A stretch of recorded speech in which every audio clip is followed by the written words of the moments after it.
नमो नमः सद्गुरुभ्यः सद्गुरुभ्यो नमो नमः।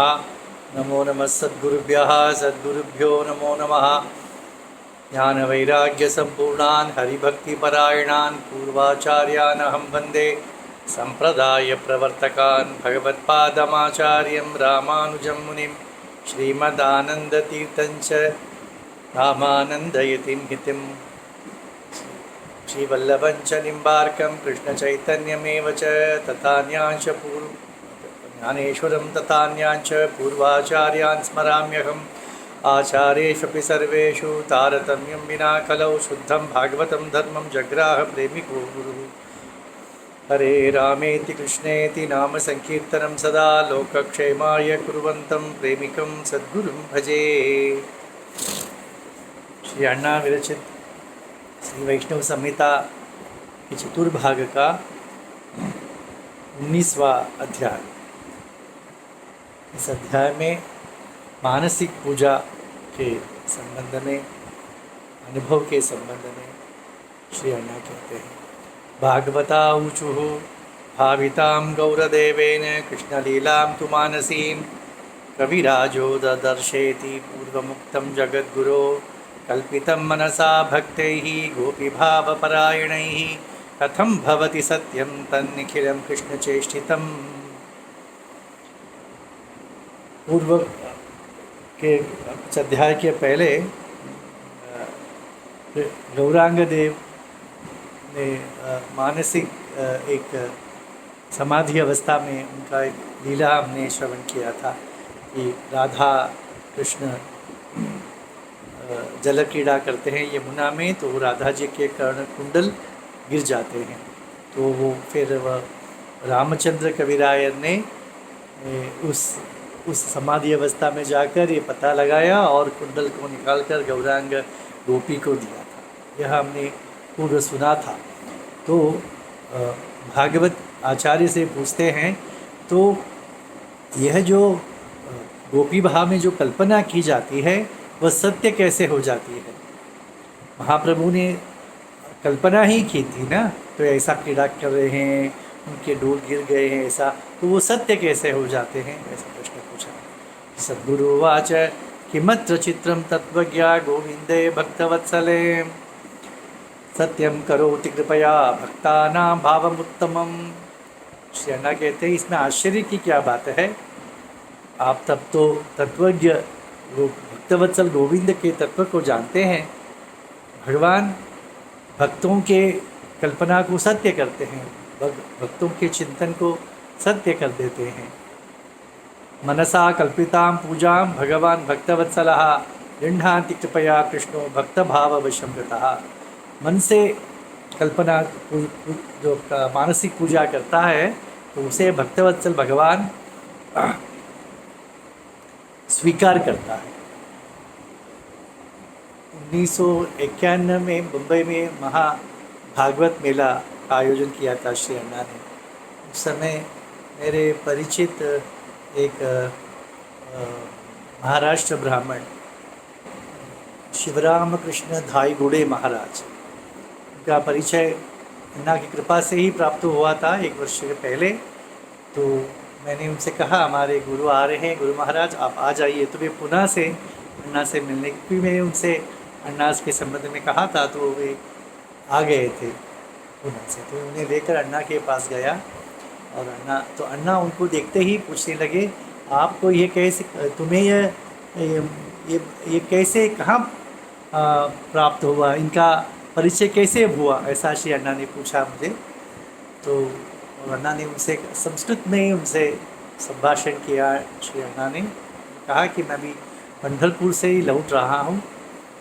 पंढरपुर के जो संत है ज्ञानेश्वर आदि मुझे बहुत पसंद है, क्योंकि वे सब ब्रह्मनिष्ठ होते हुए भी विठ्ठल भक्त है, ऐसा श्री अण्णा ने कहा। और तब यह जो ब्राह्मण थे, इन्होंने अण्णा से पूछा कि मन से ही कल्पना की जाती है भगवान की ध्यान में, तो वो माइक ही रह जाती है ना, तो फिर कैसे प्रगति होगी? ऐसा पूछा।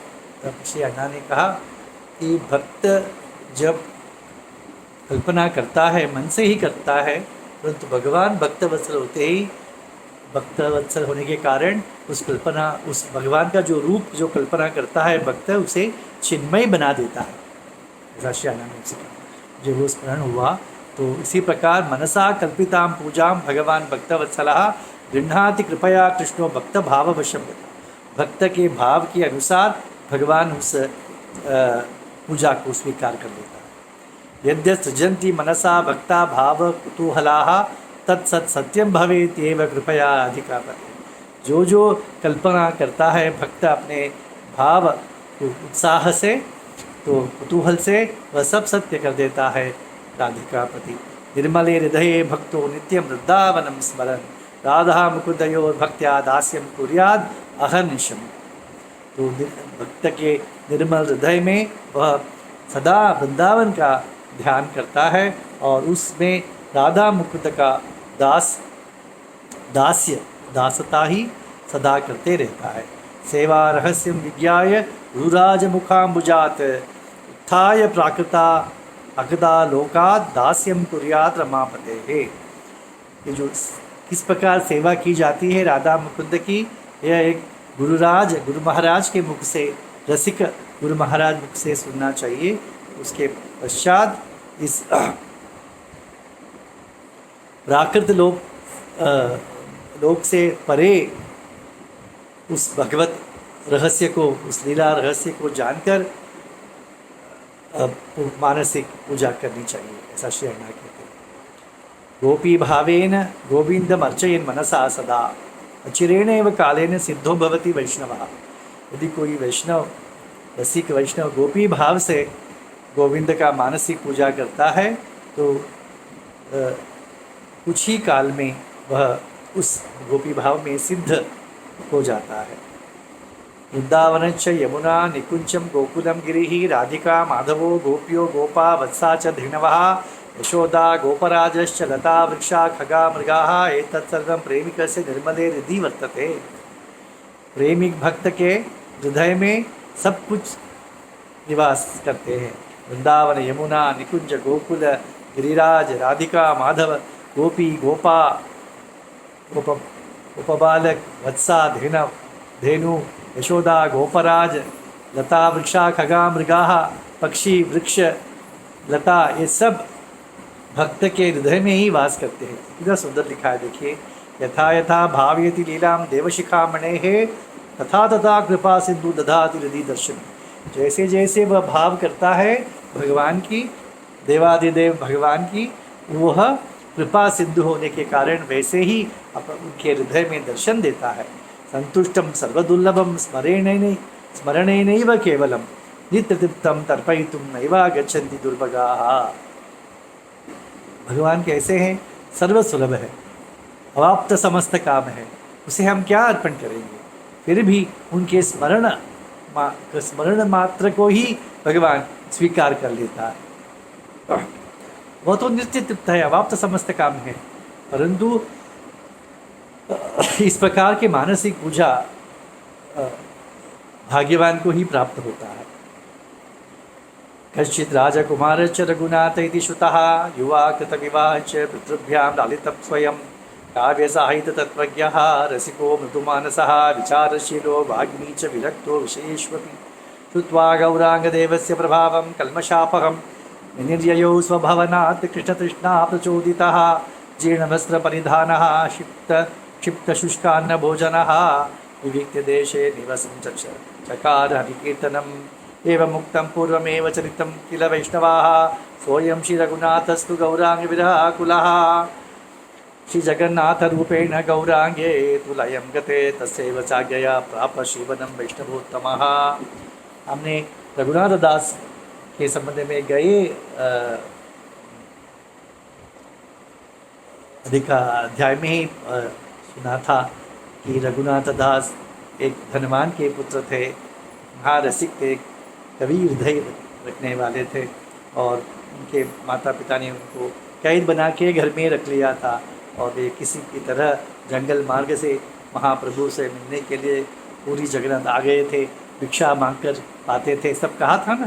तो वह जब पूरी जगन्नाथ में जब महाप्रभु जगन्नाथ में लय हो गए थे, उनका लय हो गया था, तब महाप्रभु के विरह से वे वहाँ नहीं रह पाए, वे वृंदावन आ गए। चैतन्य देव कृपया रघुनाथ से संततम प्राप्तो वृंदावने वासः सर्वेन्द्रिय सुखावहः। तो वे राधा कुंड समीपे स निवसन तजे सदा गोपी भावेन रहस्य स्मृतवान कृष्ण चेष्टितम।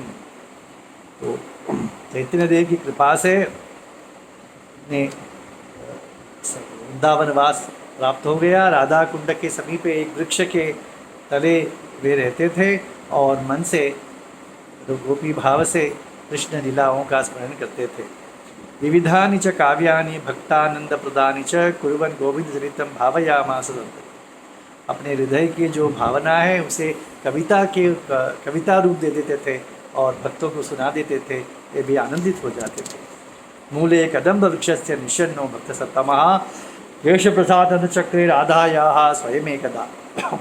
उन्होंने उनके मानसिक पूजा में भावलोक में एक दृश्य है कि वे कदम्ब वृक्ष के तले राधा जी के केश बना रहे थे।